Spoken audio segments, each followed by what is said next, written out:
Hello students, आइए बढ़ते हैं 11 फिक्स 12 इजी में नेक्स्ट टॉपिक की तरफ। नेक्स्ट टॉपिक अपना क्या है? Coordinate bond. अब दिमाग में ही आता है सर, कोऑर्डिनेट बॉन्ड क्या है, या कोऑर्डिनेट बॉन्ड जो है और कोवलेंट बॉन्ड में क्या डिफरेंस है। इसके अलावा कोऑर्डिनेट बॉन्ड जो है उसकी सर स्ट्रेंथ जो है, ये दिमाग में आना चाहिए सारे क्वेश्चन। कोऑर्डिनेट बॉन्ड की स्ट्रेंथ और कोवलेंट बॉन्ड की स्ट्रेंथ में क्या फर्क है।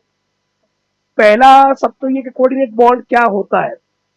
अगर आपको कोई भी दो एटम, जनरली ये होता है नॉन मेटल के बीच में मिल सकता है, मेटल और नॉन मेटल के बीच में भी मिल सकता है। कंडीशन ये है, जब भी कोऑर्डिनेशन बॉन्ड बनेगा किसी एक एटम के पास में होगा लोन पेयर और दूसरे एटम के पास होना चाहिए वैकेंट ऑर्बिटल। तो अगर वैकेंट ऑर्बिटल में लोन पेयर अगर डोनेट करते हैं तो वहां पे एक एटम तो इलेक्ट्रॉन डोनेट करेगा और दूसरा एक्सेप्ट करेगा। मतलब इलेक्ट्रॉन की शेयरिंग होगी बट इक्वल नहीं होगी, अनइक्वल अमाउंट में।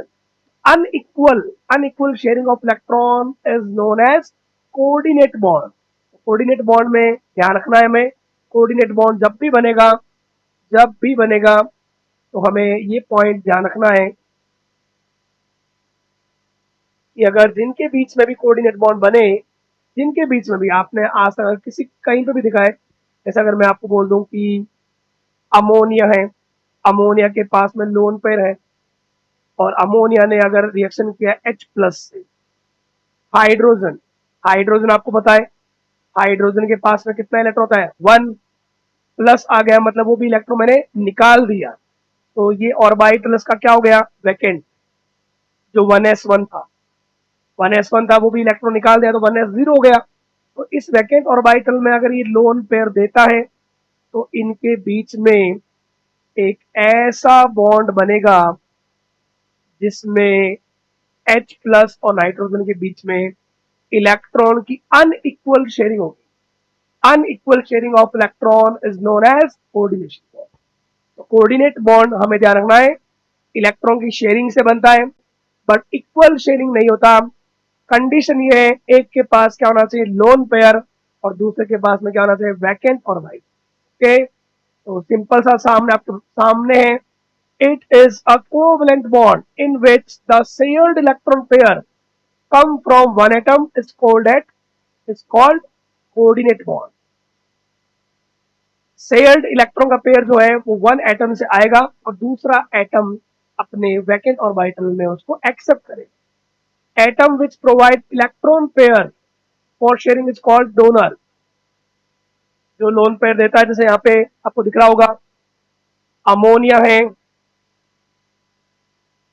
नाइट्रोजन के पास होते हैं वैलेंस इलेक्ट्रॉन 5, 3 इलेक्ट्रॉन तो चले गए बॉन्डिंग में, 2 इलेक्ट्रॉन जो बॉन्ड नहीं बना रहे उनको अपन बोलते हैं लोन पेयर। पास में कौन है, बोरॉन।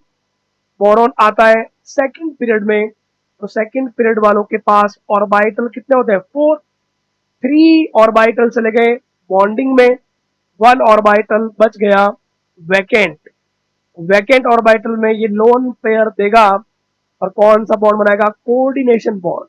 कोऑर्डिनेशन बॉन्ड के लिए जो लोन पेयर डोनेट करता है, लोन पेयर डोनेट करने वाले को अपन बोलते हैं लेविस बेस, और जो एक्सेप्ट कर रहा है उसको अपन बोलते हैं लेविस एसिड। यहाँ पे BF3 जो है वो लेविस एसिड है और अमोनिया लेविस बेस की तरह बिहेव कर रहा है। Other atom which accept lone pair called acceptor बोल दो, लेविस एसिड बोल दो, that's why it's called donor acceptor, या उसको डेटिव बॉन्ड भी इसको बोलते हैं, कोऑर्डिनेशन बॉन्ड। ओके, अब कोऑर्डिनेशन बॉन्ड के लिए क्या क्या नेसेसरी है मैंने बोल भी दिया। Necessary condition for formation of coordinate bond, octant of donor atom. जो लोन पेयर दे रहा है देगा वही ना जिसके पास उसके पास एक्स्ट्रा में हो। तो डोनर एटम जो है उसका खुद का ऑक्टेंट क्या होना चाहिए, complete, should have at least 1 lone pair. और जो एक्सेप्टर है उसके पास में कम से कम एक क्या होना चाहिए, वैकेंट ऑर्बिटल। बहुत सारे मॉलिक्यूल है ऐसे जो कोऑर्डिनेशन बॉन्ड बनाते हैं, जिनमें हम और कोऑर्डिनेशन बॉन्ड को रिप्रेजेंट किया जाता है एक एरो से। एरो मतलब बता रहा है कि ये डोनर है और ये एक्सेप्टर है। एक्सेप्टर के पास वैकेंट ऑर्बिटल है इसके पास में क्या है, लोन पेयर। ओके, नेक्स्ट, कुछ कोऑर्डिनेशन बॉन्ड, मतलब आपको जब भी केमिस्ट्री में आपको देखिए प्रोटोनेशन, प्रोटोन ऐड हो रहा है, जैसे यहाँ पे आ रहा है अमोनिया में, अमोनिया में मैंने आते ही बोला था अमोनिया जो है नाइट्रोजन के पास है लोन पेयर, और जो H प्लस जो है उसका ये ऑर्बिटल 1s वाला वैकेंट है, तो ये इसको लोन पेयर देके कौन सा बॉन्ड बनाएगा, कोऑर्डिनेशन बॉन्ड। जो अमोनियम आयन बनता है उसमें H प्लस बिहेव करेगा लेविस एसिड की तरह, और अमोनिया करेगा लेविस बेस की।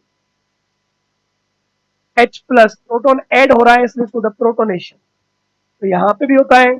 इसके अलावा हाइड्रोनियम जो अपना होता है H3O प्लस, वहां पे भी वाटर के पास, वाटर में ऑक्सीजन के पास क्या होता है, लोन पेयर, और H प्लस के पास 1s वैकेंट, तो ये भी अपना लोन पेयर डोनेट करेगा, और डोनेट करके जो बनाता है वो होता है हाइड्रोनियम आयन। प्रोटोन के ऐड होने को बोलता है प्रोटोनेशन, तो प्रोटोनेशन में भी जो बॉन्ड बन रहा है वो बॉन्ड कौन सा बन रहा है, कोऑर्डिनेशन बॉन्ड। तो ये कुछ एक एग्जांपल आपको मेनली ध्यान रखने हैं कोऑर्डिनेशन बॉन्ड के, जो बहुत इंपॉर्टेंट है और पूछा भी जाता है कि कौन कौन सा मॉलिक्यूल में कोऑर्डिनेशन बॉन्ड मिल रहा है। आपको कई बार ऐसा ही क्वेश्चन मिलेगा, how many molecules can form coordinate bond. Coordinate bond के लिए कंडीशन तो यही है कि जिसको लोन पेयर दिया जा रहा है उसके पास वैकेंट ऑर्बिटल होना चाहिए, और जो दे रहा है उसके पास मिनिमम एक लोन पेयर होना चाहिए। ओके,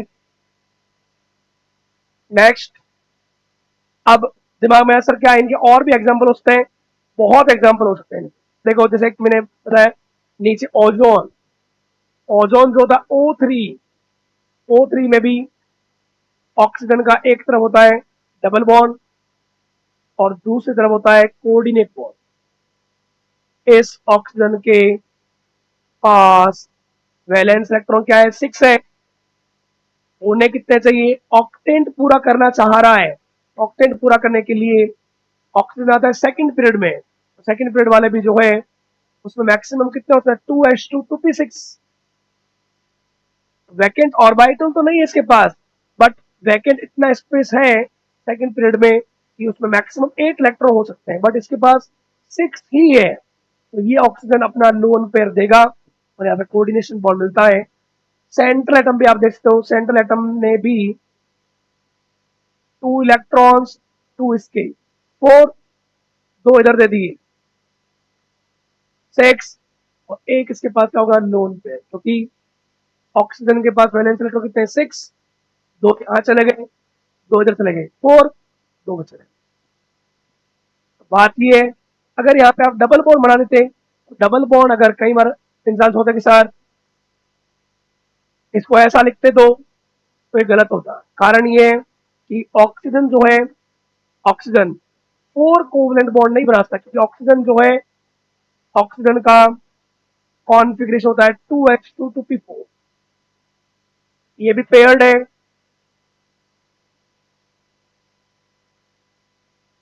अनपेयर्ड इलेक्ट्रॉन 2 ही है, तो अनपेयर्ड इलेक्ट्रॉन होंगे उतने ही कोवलेंट बॉन्ड बनते हैं, एक सिग्मा और एक पाई। तो ये वाला जो है वो क्या बनाएगा, कोऑर्डिनेट बॉन्ड, और एक जो बच गया वो क्या होगा, लोन पेयर। इसलिए अब ये भी बात है, आप इनको एनर्जी देकर भी इनको अनपेयर्ड नहीं करते, क्योंकि 2p के आगे 2d नहीं होता, इसलिए ऑक्सीजन अपनी एक्साइटेड स्टेट में नहीं जा सकता, तो इसलिए ध्यान रखना ये गलती ना करें। ओके, इसके अलावा और कोऑर्डिनेट बॉन्ड कहां मिलता है, एक तरीका ये भी है, देखो इसमें कोऑर्डिनेट बॉन्ड होगा या नहीं होगा, HNO2, तो ये क्या होता है, नाइट्रस एसिड, एसिड है तो एसिड होगा तो क्या देगा, H प्लस, और H प्लस देगा तो वो H प्लस वाला जो है वो अटैच होगा ऑक्सीजन के साथ, मतलब हाइड्रोजन तो अटैच है ऑक्सीजन के साथ। अब कौन बचा, नाइट्रोजन और ऑक्सीजन, एक नाइट्रोजन और एक ऑक्सीजन। अब ये है अगर किसी में मॉलिक्यूल H+ दे तो अपन उसको बोलते हैं एसिडिक प्रॉपर्टी, वो एसिडिक है। और ऑक्सीजन से अटैच हो तो उसको बोलते हैं ऑक्सी एसिड। तो नाइट्रोजन का ऑक्सी एसिड है, जिसका नाम होता है नाइट्रस एसिड। अब अगर आप देखोगे यहाँ पे, अगर मैंने इस बॉन्ड को कोऑर्डिनेट बॉन्ड कर देता मैं, नाइट्रोजन के पास वैलेंस इलेक्ट्रॉन कितने होते हैं 5, 2 इधर चले गए, एक चला गया इधर, 2 1 3, एक क्या होता है लोन पेयर। तो अगर मैंने यहाँ पे कोऑर्डिनेट बॉन्ड लिया तो इस नाइट्रोजन के टोटल इलेक्ट्रॉन कितने हुए 2 2 4 4 और 2 कितने हो गए 6, उसका ऑक्टेट इनकम्प्लीट रह गया। लेकिन अगर हम यहाँ पे डबल बॉन्ड लेते हैं, नाइट्रोजन के पास कितने इलेक्ट्रॉन थे 5, 2 चले गए इधर 4 एंड 5, लेकिन अब टोटल इलेक्ट्रॉन गिनो, टोटल कितने हो गए, 2 नाइट्रोजन के 2 ऑक्सीजन, कितने 4 4 2 6 6 और 2 8। मतलब बात यह है, अगर किसी में ऑक्टेन के बाद में अगर एक्स्ट्रा इलेक्ट्रॉन रहते हैं, 2 इलेक्ट्रॉन बच जाए, तो उसमें होता है एक कोऑर्डिनेशन बॉन्ड। अगर आप डबल बॉन्ड बना रहे हो और कंप्लीटली पूरे पूरे 8 ही इलेक्ट्रॉन है, तो फिर वहां पे कोऑर्डिनेट बॉन्ड नहीं होगा, क्योंकि अगर आपने यहाँ पे कोऑर्डिनेट बॉन्ड कर देते हो तो फिर यहाँ पे इसका ऑक्टेन क्या रह जाएगा इनकम्प्लीट। ऑक्टेन कंप्लीट होना चाहिए, उसके बाद में वो किसी को लोन पेयर देकर कोऑर्डिनेट बॉन्ड बना सकते। तो HNO2 में ध्यान रखना कोऑर्डिनेट बॉन्ड नहीं होगा। HNO2 में क्या होगा, नाइट्रोजन ऑक्सीजन बीच में डबल बॉन्ड। जैसे इसका एक एग्जांपल और देखते हैं अपन, नाइट्रस एसिड की तरह एक होता है नाइट्रिक एसिड, अभी भी क्या है एसिड है, तो एसिड होगा तो क्या देगा H+ ऑक्सी एसिड। अब देखो नाइट्रोजन कितने ऑक्सीजन है 3 ऑक्सीजन, कितने 3, अभी तक यूज में कितना है 1। तो अगर मैं यहाँ पे दोनों ऑक्सीजन से मैं बना दूं डबल बॉन्ड, तो आप खुद देखो इस नाइट्रोजन के सराउंडिंग में टोटल इलेक्ट्रॉन कितने हुए 2 2 4 6 एंड 2 8, 8 एंड 2 कितना 10, मतलब 8 इलेक्ट्रॉन से 2 इलेक्ट्रॉन ज्यादा हो गए। तो अगर ऑक्टेन से अगर ज्यादा है तो एक्स्ट्रा इलेक्ट्रॉन को आप कन्वर्ट करते हो कोऑर्डिनेट बॉन्ड। मतलब इन दोनों में से एक बॉन्ड जो हो जाएगा वो क्या हो जाएगा कोऑर्डिनेट बॉन्ड।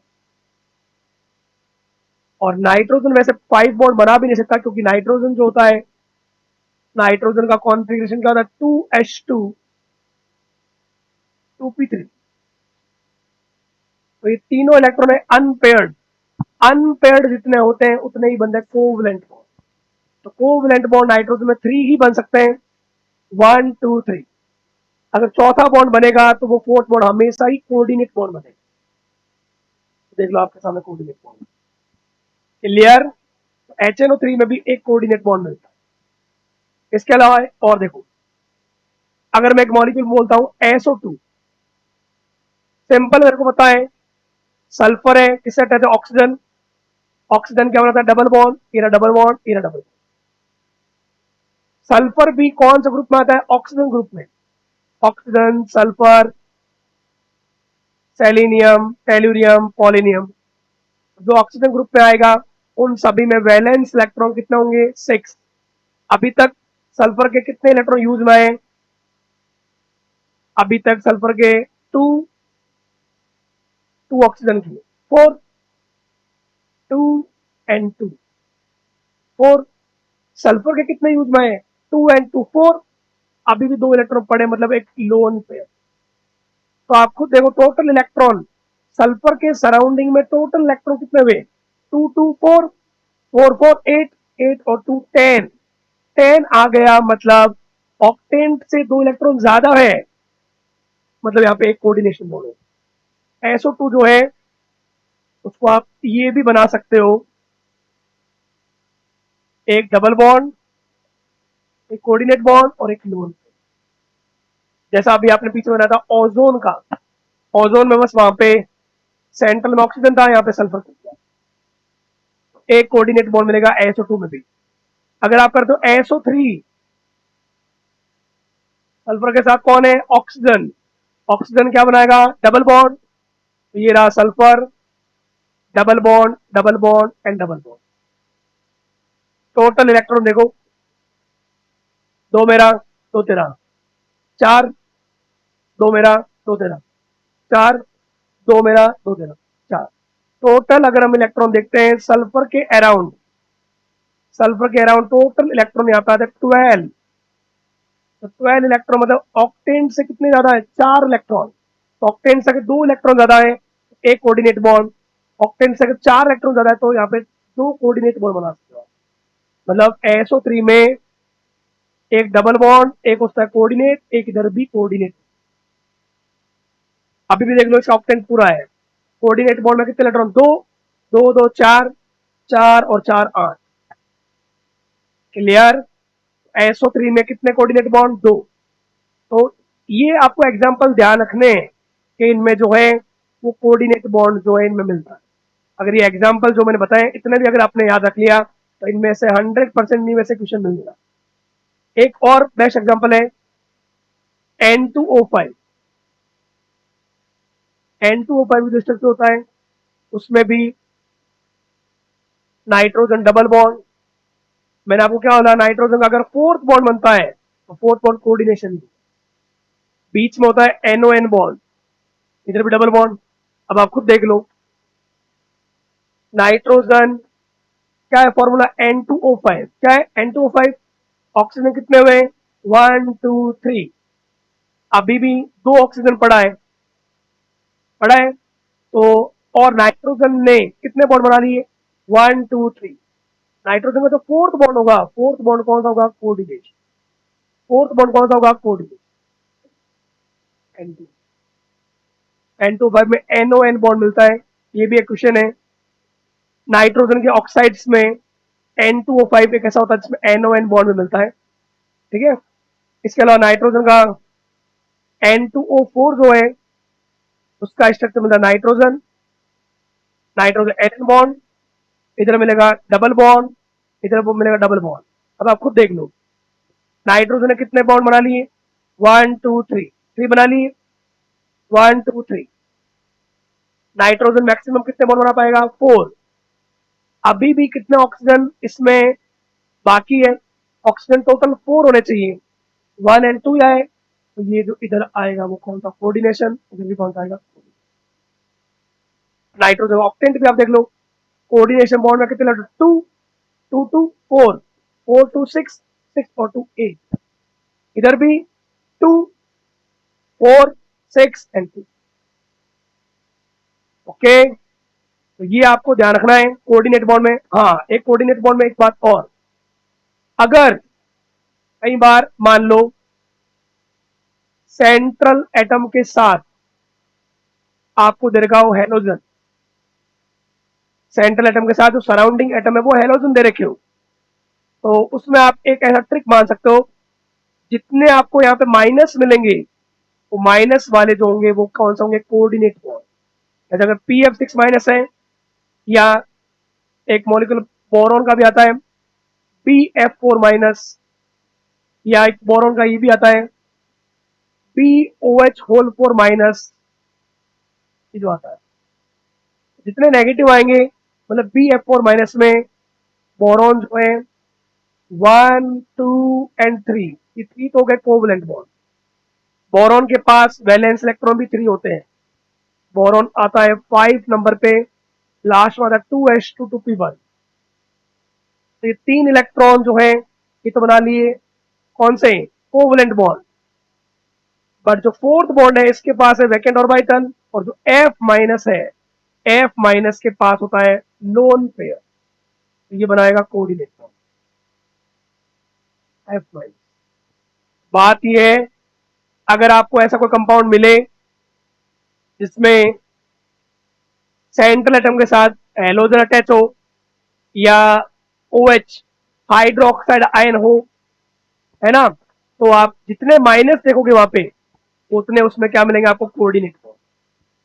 ओके, तो ये कोऑर्डिनेशन बॉन्ड में मैंने आपको कुछ एग्जांपल्स बताए, और कोऑर्डिनेट बॉन्ड का मेन मीनिंग, जब भी दो एटम के बीच में कोऑर्डिनेशन बॉन्ड मिलेगा coordination bond is a unequal sharing of electron when one atom can having lone pair and other atom having minimum one vacant orbital.